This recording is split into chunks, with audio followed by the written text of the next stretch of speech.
خواہشات ان سب کی قربانی کرتا ہے، تب کہیں جا کے وہ اپنے حقوق اللہ، اپنے ذمے جو اس کے حقوق اللہ ہیں اور حقوق العباد ہیں ان کو ادا کر پاتا ہے۔ انسانی فطرت میں ہے کہ اپنی کسی چیز سے انسان آسانی سے جدا نہیں ہوتا، اس کے لیے بے تحاشا اسے جدوجہد کرنا پڑتی ہے، اپنے ساتھ لڑنا پڑتا ہے۔ تو جب انسان شریعت پر پوری طرح عمل کرے گا تو اسے اپنے ساتھ لڑنا پڑے گا پوری طرح۔ اس لڑائی کے لیے ذہنی ہمت کی ضرورت ہے اور جسمانی ہمت کی بھی ضرورت پڑتی ہے۔ اہل علم نے ڈیزائن کیا ایک ایسا راستہ بہت سوچ بچار کے بعد، جس میں اس قسم کی ریاضتیں کروا دی، اس قسم کے چلے کٹوا دیے اور ایسی ٹریننگ کر دی اپنے پاس کہ انسان میں وہ ہمت پیدا ہو گئی۔ نیکی کی طرف جانے کے لیے، اللہ کا قرب حاصل کرنے کے لیے سب سے پہلے انسان کو اپنی انا کو چلنا پڑتی ہے۔ میں نے شاید 2 یا 3 بار پہلے عرض کیا تھا، کسی نے شاید سوال پوچھا تھا کہ انا اور خودداری میں کیا فرق ہے، تو میں نے انا کے سلسلے میں گزارش کی تھی کہ انا کچھ بھی نہیں ہے ماں سوائے اس کے کہ ہم میں سے ہر شخص نے اپنے اندر اپنے بارے میں کچھ بت تراش رکھے اور ہم اپنے ہی تراشے ہوئے بتوں کی پوجا کرتے ہیں۔ کسی نے یہ بت تراشا ہے کہ میں معاشرے میں بہت باعزت ہوں اور میری عزت کی جانی چاہیے، اور جہاں کوئی شخص کوئی ایسا لفظ کہہ دے یا اس کے رویے میں ہمارے سوچ کے مطابق کوئی فرق آ جائے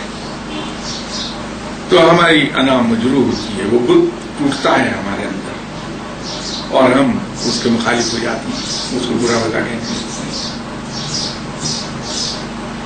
ہم میں سے کچھ لوگوں نے یہ بت تراش کیا کہ میں بہت امیر انسان ہوں اور مجھے حق ہے کہ دوسروں پر حکومت کروں۔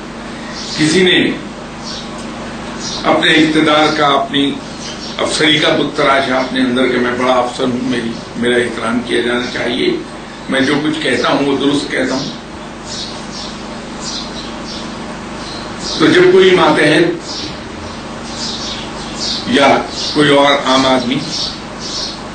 کوئی ایسی بات کہہ دے جو ہماری بات کی تردید کرتی ہوئی ہو تو ہم اس کے مخالف ہو جاتے ہیں، کیونکہ ہمارا انا کا بت ٹوٹتا ہے۔ تو نیکی کی راہ پر چلنے کے لیے ضروری یہ ہے کہ وہ انا جس نے ہمیں پالا ہے، جو بت ہم نے اپنے لیے خود تراشے اور ہمارے اندر وہ بت موجود ہیں جن کی ہم پوجا کرتے ہیں، ان بتوں کو توڑ دیا جائے۔ یہ بنیادی چیز ہے۔ اور خانقاہ میں پہلا سبق ہی یہ ملتا تھا کہ انسان کے اندر چھپے ہوئے بتوں کو توڑ دیں۔ اگر وہاں بادشاہ بھی آ گیا علم حاصل کرنے کے لیے اہل علم کے پاس، تو پہلا کام تو یہ کر دیا کہ اس کے سر کو اس طرح پھروا کے بال اتار دیے، کیونکہ ایک زمانے میں ہمارے معاشرے میں سر پہ اس طرح پھروا دینے کو سزا کے طور پر کوئی آدمی کسی کے سر کو اس طرح پھروا دے بہت ذلیل ہونے کے مطابق تھا، تو بال اتار دیے جاتے ہیں۔ پھر اس کو جوتے سیدھے کرنے پر معمول کر دیا جاتا ہے کہ یہاں جہاں لوگ آ کے جوتے اتاریں گے ان جوتوں کو پکڑو، سیدھا کرو، ان کے اوپر کپڑا پھیرو تاکہ جو چل کے آیا اس پہ جو مٹی پڑ گئی جوتے پر وہ ختم ہو جائے۔ اب یہ آنے والوں میں معاشرے کے ہر طبقے کے لوگ ہیں، زیادہ تر جو انفارچونیٹ طبقہ ہے اسی سے ہوتے ہیں لوگ۔ تو جب انسان اپنے سے بذو میں خود کمتر لوگوں کے جوتے صاف کرے گا تو اس کی انا کو ٹھیس پہنچتی ہے۔ پھر دوسروں کے سامنے کھانے کے برتن سجانا اور کھانا سرو کرنا، جب کھانا کھا چکے ہیں تو جھوٹے برتن کلیکٹ کرنا. ہندو معاشرے کے میں رہتے ہوئے ہمارے اندر یہ چیزیں تعریف کر گئی کہ کون سا پیچھا کمتر ہے اور کون سا برتر ہے. یہ برتر اور کمتر کا ایک فرق تھا، کسی اور جگہ یہ نہیں. تو ہمارے یہاں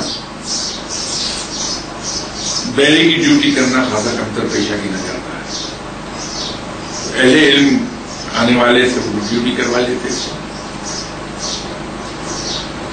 اور اس کے بعد لنگر کی تقسیم، اور اس کے ساتھ ساتھ عبادات کا سلسلہ جاری رہتا تھا. جہاں کوئی انسان لنگر کے تقسیم کے مقام تک پہنچا، اہل علم نے ان کو پھر مجاہدے اور چلہ کشی پر لگا دیا. اس سارے عرصے میں انا کچلی گئی. انسان کے سنسیئرٹی ٹو پرپز، جس کے لیے وہ آیا ہے، اس کی سنسیئرٹی کا اندازہ ہو گیا کہ اس کا اخلاص کتنا ہے اس کام کے لیے جس کے لیے ہمارے پاس آیا. اگر اس کا اخلاص پروون ہے تو ہر قسم کی سختیوں میں سے گزرتا چلا جائے گا. یہ حکمت ہے. اس کے بعد کہیں جا کے وہ محفل میں بیٹھنے کے لائق گنا جاتا تھا کہ اپنے مرشد کی، اپنے استاد کی محفل میں بیٹھے اور اس کے بعد پھر اسے خلافت عطا کر دی جاتی. خلافت عطا کرنے کا مطلب یہ نہیں کہ اس کو کوئی حکومت مل گئی، بلکہ یہ ڈگری ہے جیسے کسی مدرسے سے، کسی یونیورسٹی سے دی جائے کہ آپ نے کوالیفائی کر لیا ہے کسی چیز کو، اب آپ اس چیز کے مجاز ہیں کہ دوسروں کو تعلیم دے سکیں. تو وہ اس شخص کی ڈیوٹی لگا دی جاتی تھی کہ فلاں ایریا میں جا کے بیٹھ جاؤ اور اللہ کا دین پھیلاؤ، اس کی تبلیغ کرو، لوگوں کی تربیت کر دو. خلافت کا مقصد یہ تھا، وہ بھی ایک خدمت تھی. لیکن وقت نے اسے کہنا دیا. اس کے اندر پھر ایسے لوگ آ گئے جن کے اپنی کچھ ویسٹڈ انٹرسٹ تھے. لوگوں نے اسے کمرشلائز کر دیا اور انہی خانقاہوں پر پھر تعویذ دھاگے کا چلن ہوا جس نے اس راہ کو بدنام کیا. اب تصوف کا ہم نام لیتے ہیں تو بہت سی آئی بروز ریز ہوتی ہیں اس بات پر، لیکن اس کی حقیقت یہ ہے اگر ہم یہ چاہتے ہیں کہ اللہ کے دین پہ آسانی سے عمل کر لیں، ہمیں شیطان بہکا نہ پائے. ویسے شیطان کو ہم سے یہ گلا ہے کہ قصور ان کا اپنا ہے، الزام مجھ پر دیتی ہیں، تو کام خود نہیں کرنا چاہتے میرے ذمہ لگا دیتے ہیں کہ میں نہیں کرنے دے رہا. تو وہ ہمیں بہکا نہیں پاتا. لیکن اس کے اندر دو چیزیں ہیں، میں دو جو دوبارہ ایک بار اگر میں اوور ایمفسائز نہیں کر رہا ہوں، ہمیں اپنی انا کسی بھی مقام پر پہنچنے کے لیے انا کو ختم کر دینا پڑے گا، اس کے بغیر نہیں کام ہوگا. اور دوسری چیز اخلاق ہے، بلکہ پرائیورٹی آرڈر میں یہ اخلاص پہلے آئے گا، انا کا ٹوٹنا بعد میں، کیونکہ جب تک اخلاص نہیں ہے ہم انا کو توڑیں گے ہی نہیں. جو ہم یہ سمجھتے ہیں کہ ہم تسبیحوں سے، ذکر اذکار وظائف سے رب کا قرب حاصل کر جائیں گے، وہ درست خیال نہیں ہے. یہ بالکل ایسے ہی ہے کہ ہم ایک 100 منزلہ بلڈنگ پہ تعمیر کرنا چاہتے ہوں اور 15ویں منزل سے اس کی تعمیر شروع کر دیں، وہ کبھی نہیں بن پائے گی. کیونکہ اس کی بنیادیں اور نیچے کی 15 منزلیں ہی نہیں، وہ ہوا میں معلق نہیں رہ سکتی۔ وظائف فائدہ دیں گے، ذکر اذکار آپ کو فائدہ دے گا، مجاہدے اور چلے بھی فائدہ دیں گے، بشرطے کہ ہم نے بنیادیں قائم کر لی ہوں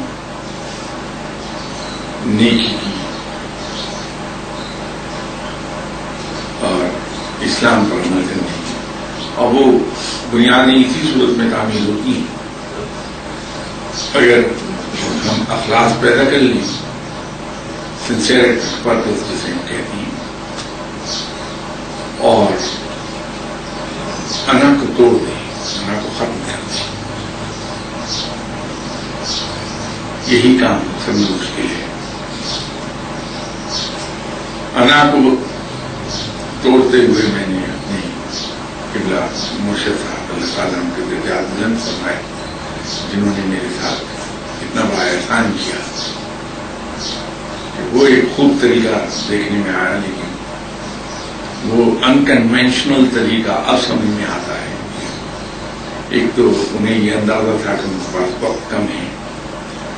دوسرا میں ان کے پاس بہت لیٹ پہنچا، اور گرچہ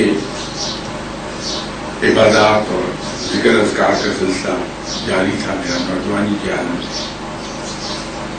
لیکن ان سب چیزوں کے باوجود گردن میں سریا فٹ تھا میرے، اور وہ جو گردن کا سریا ہے اس کو نکالنے کے لیے